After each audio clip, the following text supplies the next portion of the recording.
First things first, let's chat about compost bins. You can build or buy a wooden compost bin or use one of those Dalek looking plastic compost bins. But you will need to regularly turn your compost in order to keep it well aerated.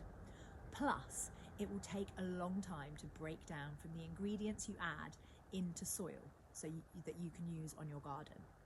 This is the reason you may have seen multiple compost heaps on certain TV gardens that you may have come across. But in reality, very few of us have space for multiple compost bins. So what can we do? Enter stage right, the fabulous hot bin. This is an insulated compost bin that keeps all the heat generated by the bacteria in your bin inside the bin itself, so the compost is broken down quicker.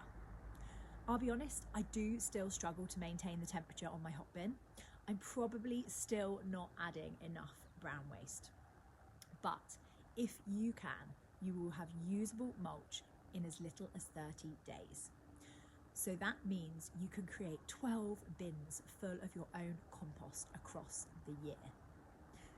My output is more like 8 bins a year, but I'm always challenging myself to keep that temp up so I can make more compost.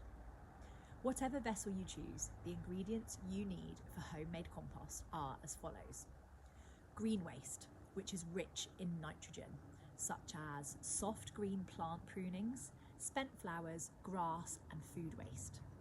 Brown waste, which is rich in carbon.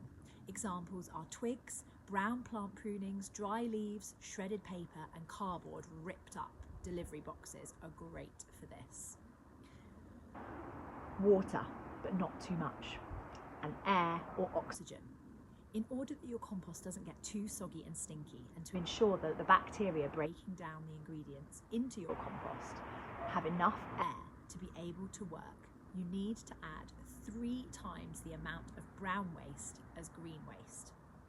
This is where most people come unstuck, as they create a lot of food waste and green plant prunings in their house and garden, but they struggle to find enough brown waste. A couple of tips to make brown waste easily and quickly. 1, get yourself a shredder and keep it on the side in the kitchen. The minute you get anything in the post that you don't want, pass it through the shredder. And then you can add these shreddings to the base of your internal food waste bin, and that way when you empty the food waste into your compost bin outside, you will have brown waste there already added. 2, you know all those Amazon boxes? Tear them up into small pieces. You can absolutely turn this into a fun game for the kids. Each time you add something to the compost bin, chuck loads of cardboard shreddings in too. Remember that ratio, 3 parts brown to 1 part green. 3, on a dry day, collect up all the fallen leaves in your garden. Another good one to entertain the kids. And keep them in a bag or covered bucket next to the compost bin, so it's easy to keep them dry and add them, even on a rainy night when your food waste bin desperately needs emptying. Many people will advise you to use your fallen leaves to make leaf mould, which is really nutritious, crumbly soil. But it takes over a year to rot down from leaves to soil, and by adding them to your compost, you'll get the nutrients from the leaves in your compost anyway. They will help all the other plant materials to break down by keeping your compost bin working well. And you won't have tons of plastic bags filled with leaves hanging around the garden for months at a time. If you've given it a go and you've got a smelly, sludgy mess instead of crumbly goodness, then this is what to do. Firstly, remove everything in your bin and put it into a barrow or other large container. Then add it back in, making sure to add plenty of extra brown waste in with it and give it a good mix to create those air pockets. Finally, fill a thick plastic bottle with boiling water.